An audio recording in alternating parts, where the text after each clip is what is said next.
नमस्कार, हमारा नाम है समरीन और आपने देखना शुरू कर दिया है लाइव सिटीज। देखिए, लाइव सिटीज की टीम इस वक्त एलजेपीआर के नए कार्यालय में मौजूद है और आपको बता दें कि अब से कुछ देर पहले यहाँ पर बड़ी प्रेस कॉन्फ्रेंस भी हुई है और इस पीसी में ये तमाम नेता काफी गुस्से में दिखाई दे रहे थे, काफी भड़के हुए थे।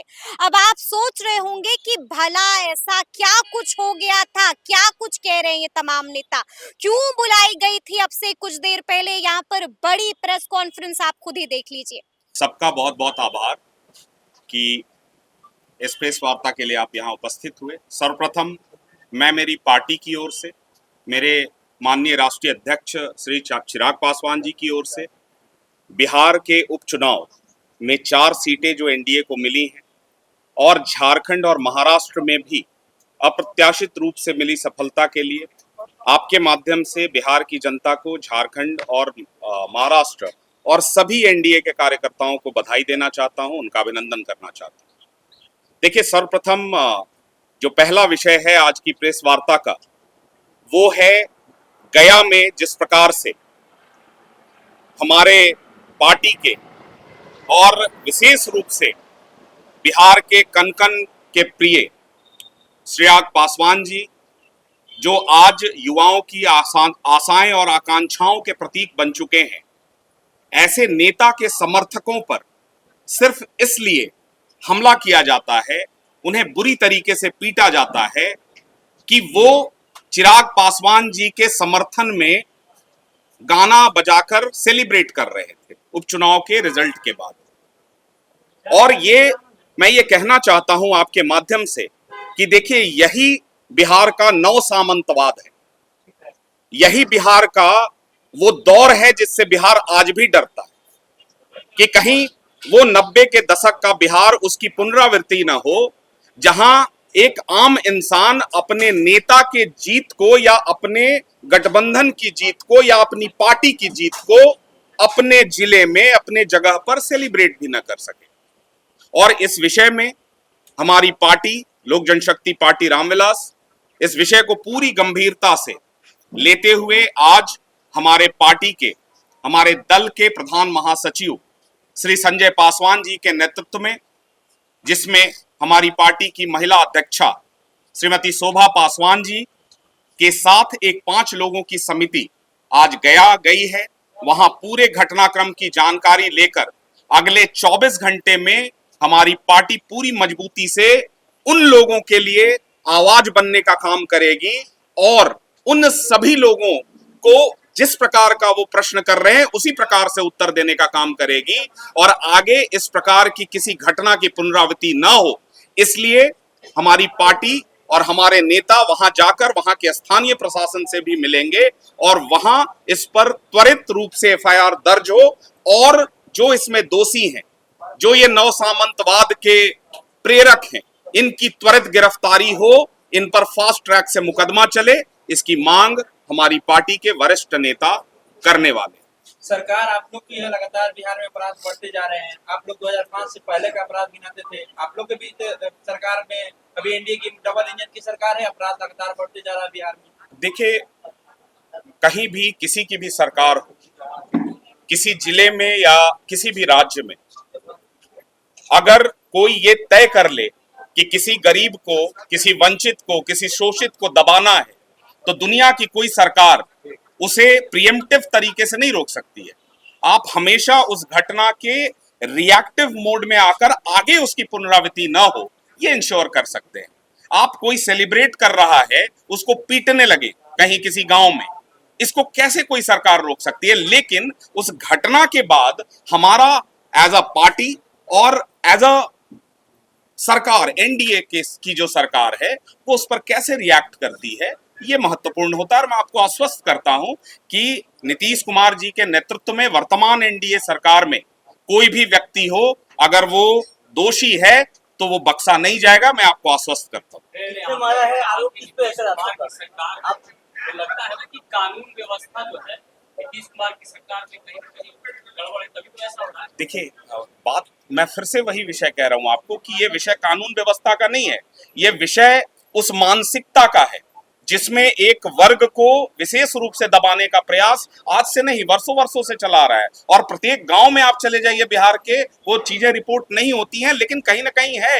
ये सरकार का ही प्रभाव है कि वो पूरी तरीके से नहीं कर पाते हैं। इक्का दुक्का जो घटना है वहां हम खड़े हैं, एज अ पार्टी हम मजबूती से खड़े हैं उन कार्यकर्ताओं के साथ जिनके साथ ये दुर्व्यवहार हुआ है, जिनके साथ ज्यादती हुई है। और इसलिए हमारे पार्टी का एक प्रतिनिधिमंडल, जो बहुत वरिष्ठ प्रतिनिधिमंडल है, आज गया में है। और हम इसको इंश्योर करेंगे कि इस प्रकार की घटनाएं आगे न हो, इसलिए ये कल्प्रिट पकड़े जाए। ये आरोप सीधे तौर पर राष्ट्रीय जनता दल और उनके समर्थित लोगों पर है, उस मानसिकता पर है जो बेलागंज चुनाव हारने की कुंठा को इस प्रकार से प्रदर्शित कर रहे हैं। आप आरोप लगा रहे हैं, लेकिन थोड़ा सा अपने गिरबान में भी झांकना होगा आपको। आंकड़े कोई आज के नहीं है, लगातार इस तरह के वाकया पेश आ रहे हैं। आपने देखा होगा कि बीते दिन फुलवारी शरीफ में भी नाबालिग बच्ची के साथ दुष्कर्म हुआ था। यानी कि आंकड़े खुद ही बयान कर रहे हैं कि क्या कुछ हो रहा है। अब तो मान लीजिए कि नीतीश सरकार समरीन जी, आपको ये भी देखना होगा कि इन सारी घटनाओं के बाद सरकार का या प्रशासन का ओवरऑल रिएक्शन क्या होता है। क्या सरकार इसे नजरअंदाज करती है? नहीं, बिल्कुल सहमत नहीं है। जहां कोई घटना होती है आप उसका ट्रैक रिकॉर्ड निकालिए, एनसीआरबी का आंकड़ा निकाल लीजिए और एफआईआर का जो कंक्लूजन है वो निकाल लीजिए। आपको ये पता चल जाएगा कि वहां त्वरित रूप से संज्ञान लेते हुए कार्रवाई होती है। सरकार का काम यही है, शासन का काम यही है कि अगर कोई घटना है तो उस पर वो संज्ञान लेते हुए उसको आगे रोकथाम का प्रयास किया जाना चाहिए। मेरे ख्याल से अगला विषय बहुत महत्वपूर्ण है जिसके लिए हम सब यहाँ एकत्रित, बिहार के एक वरिष्ठ नेता जिनका उपचुनाव के बाद संयोग से मैं ये भी श्योर नहीं हूं कि वो एनडीए में हैं या नहीं है, क्योंकि आधिकारिक रूप से मुझे नहीं पता कि एनडीए में उनका रोल क्या है।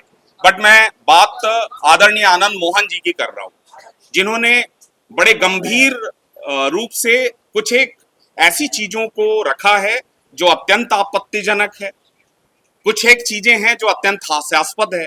जैसे उन्होंने मूल रूप से 6 प्रश्न किया है। पहला प्रश्न उनका था कि चिराग पासवान जी पासवानों के लीडर हैं या नहीं हैं। भैया, हम आपको आपके माध्यम से बताना चाहते हैं कि चिराग पासवान जी बिहार के 14 करोड़ लोगों के नेता हैं। चिराग पासवान जी बिहार के हर उस वर्ग के नेता हैं जो उन्हें आज इतना प्यार करता है, इतना स्नेह करता है कि विगत 3 वर्षों में 163 सभाएं हम लोगों ने बिहार के 38 जिले में की, और वहां पर आने वाला वर्ग किसी एक वर्ग के लोग नहीं थे, वो सभी वर्गों के लोग थे। हमारे नेता बिहार फर्स्ट और बिहारी फर्स्ट की अवधारणा के साथ बिहार के 14 करोड़ लोगों को आगे लेकर बिहार प्रगति कैसे करे, उन्नत राज्यों में कैसे शामिल हो, इसकी बात करते हैं। और इस प्रकार की बात करना ये कहीं ना कहीं 90 के दशक की उस मानसिकता का घोतक है जिसके ये प्रणेता रहे हैं। आनंद मोहन जी लंबे समय तक राजनीति से दूर रहे हैं। अब ये बिहार 90 के दशक का बिहार नहीं है, ये समझना पड़ेगा। ये अब गोली बम बंदूक का बिहार नहीं है।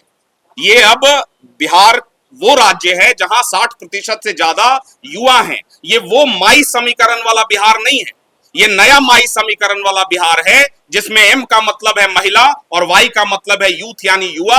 ये हमारे नेता का नया नारा है। और किसी को भी, और विशेष रूप से हमारे माननीय राष्ट्रीय अध्यक्ष चिराग पासवान जी को किसी एक जात में आप देख रहे हैं, यही मैंने कहा कि अत्यंत हास्यास्पद है। जहां एनडीए की ओर से चाहे झारखंड हो, महाराष्ट्र हो, बिहार हो, ऐसा कोई विधानसभा क्षेत्र नहीं है जहां हमारे नेता जाकर एनडीए का प्रचार नहीं कर रहे हैं। और आप स्वयं को अगर कहते हैं कि आप एनडीए के पार्ट हैं, वैसे मेरा यह प्रश्न आधिकारिक रूप से जदयू से भी है कि वो इस बात पर बिल्कुल क्लियर करें कि पहले आनंद मोहन जी किस आधार पर ये प्रश्न पूछ रहे हैं कि चिराग पासवान जी एनडीए में हैं या नहीं है। इस प्रश्न पूछने के पीछे उनकी क्या मंशा है, मेरा समझना थोड़ा कठिन हो रहा है। दूसरा, उनका एक और प्रश्न था कि एनडीए में अगर आप पूरी वफादारी से हैं तो आप इमामगंज क्यों नहीं गए। यह प्रश्न कई बार आया। भाई, हमारे नेता और राष्ट्रीय अध्यक्ष अगर इमामगंज नहीं गए हैं तो उसकी जिम्मेदारी भी आपकी है। यह जिम्मेदारी आनंद मोहन जी की है, क्योंकि आप वहां लगातार प्रचार कर रहे थे और हम लोगों को फीडबैक आ रहा था कि जगह जगह पर जाकर आप यही सब बातें दोहरा रहे थे। आप लगातार हमारे नेता के बारे में अनाप शनाप बयान दे रहे थे उस चुनाव प्रक्रिया। तो मुझे नहीं पता है कि आप आदरणीय जीतन राम मांझी और हम के कैंडिडेट को जिताने गए थे या एनडीए के अंदर दरार पैदा करने गए थे, ये प्रश्न मेरा आपसे है।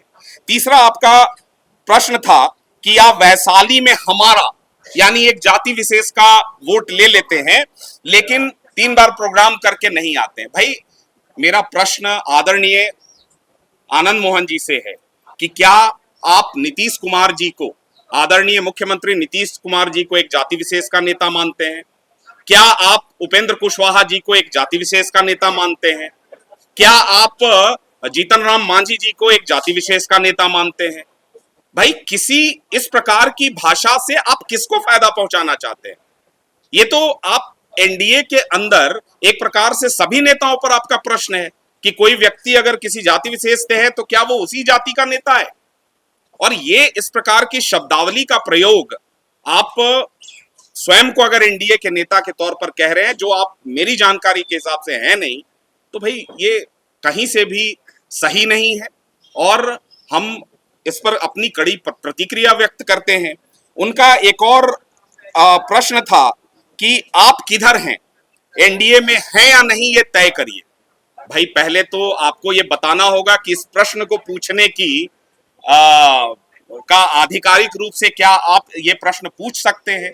एनडीए में पहले आपका स्थान क्या है, पहले ये क्लियर करिए। किस आधार पर आप ये पूछ रहे हैं कि मेरे आदरणीय नेता श्री चिराग पासवान जी एनडीए में हैं या नहीं हैं? जी, आप कह रहे हैं कि आनंद मोहन प्रचार दूसरे का कर रहे थे, यानी इमाम में तो नहीं जाने के पीछे एनडीए के खिलाफ प्रचार कर रहे थे या फिर नहीं, एनडीए मेरे ख्याल से वो प्रचार तो जीतन राम मांझी जी का कर रहे थे, लेकिन एनडीए में एनडीए के एक वरिष्ठ नेता श्री चिराग पासवान जी, जो लोक जनशक्ति पार्टी के राष्ट्रीय अध्यक्ष हैं, केंद्रीय मंत्री हैं, उनके बारे में लगातार उनके अनाप शनाप बयान वहां प्रचार के दौरान भी आते रहा। उसके कई ऑडियो और वीडियो क्लिप्स हैं हमारे पास। लेकिन आनंद को सवाल खड़ा कर रहा है कि जन सुराज पार्टी के जो उम्मीदवार थे उनको जो पासवान के बाद जाते हैं उनको 37,000 वोट कैसे आए? चिराग पासवान क्यों नहीं आए हैं या प्रत्याश प्रसार कर? देखिए, अब आपको इस बात का जवाब इसी से मिल जाएगा और ये कितना हास्यास्पद है ये इससे आपको समझ में आ जाएगा कि उनका आखिरी प्रश्न जो है वो है कि आनंद मोहन जी के स्वयं के वक्तव्य के अनुसार जन सुराज के प्रत्याशी की लोकप्रियता चिराग पासवान जी से ज्यादा है। ये आप इसकी कल्पना कर सकते हैं क्या कि जन सुराज के जो वहां प्रत्याशी हैं उनकी लोकप्रियता आदरणीय आनंद मोहन जी हमारे राष्ट्रीय अध्यक्ष आदरणीय चिराग पासवान से ज्यादा बता रहे हैं? मुझे नहीं लगता है कि इस प्रकार के बेतुके बयानों पर इवन प्रतिक्रिया देने की भी जरूरत है, मुझे नहीं लगता है, क्योंकि मुझे या हमारी पार्टी को या हमारे नेता को ये सर्टिफिकेट कोई हमारे आदरणीय आनंद मोहन जी नहीं देंगे कि उनकी लोकप्रियता का स्तर क्या है, वो कहां स्टैंड करते हैं और एनडीए में उनकी जगह कहां है। ये हमें किसी से सर्टिफिकेट प्राप्त करने की जरूरत कतई नहीं। तो सुना आपने क्या कुछ कह रहे हैं एलजेपीआर के ये तमाम नेता, क्यों इनको इतना गुस्सा आया है और किसकी क्लास लगा दी है, वो आपने देखा है। तो फिर ये पूरी वीडियो, पूरी जानकारी आपको कैसी लगी है, कमेंट करके हमें जरूर बताइएगा। तो ऐसे तमाम अपडेट्स के लिए बिल्कुल ऐसे ही हमारे साथ बने रहिएगा और देखते रहिएगा लाइव सिटीज। बहुत शुक्रिया।